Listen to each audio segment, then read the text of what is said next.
ఇవాళ అమాయకులైన మా లంబాడి సోదరులను జైళ్ళకు పంపించారు.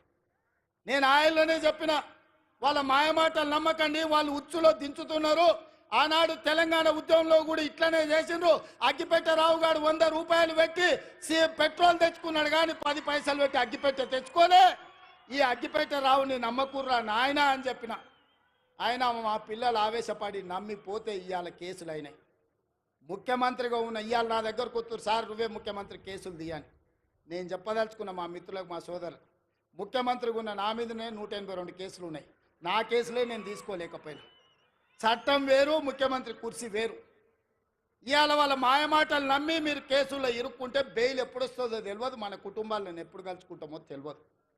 నేను అడగదలుచుకున్నా, మీ భూములు గుంజుకొని ఏం చేస్తాను? నేను చాప చుట్టి ఇంటికి తీసుకుపోతానా? నాకేం అవసరం ఉంది?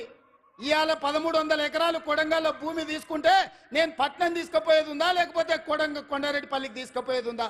ఆ రుణం తీర్చుకోవాలని ఆ కొడంగల్ నియోజకవర్గంలో 20-25 వేల మంది నిరుద్యోగ యువకులకు, ముఖ్యంగా ఆడబిడ్డలకు ఉద్యోగాలు కల్పించి ఉపాధి నెరవేర్చి పరిశ్రమలు స్థాపించి అభివృద్ధి చెయ్యాలని నేను ప్రయత్నం చేస్తే 1300 ఎకరాలు కూడా భూసేకరణ జరగకుండా అధికారుల మీద దాడులు చేసి ఈరోజు అమాయకులను కేసులలో ఇరికిచ్చారు.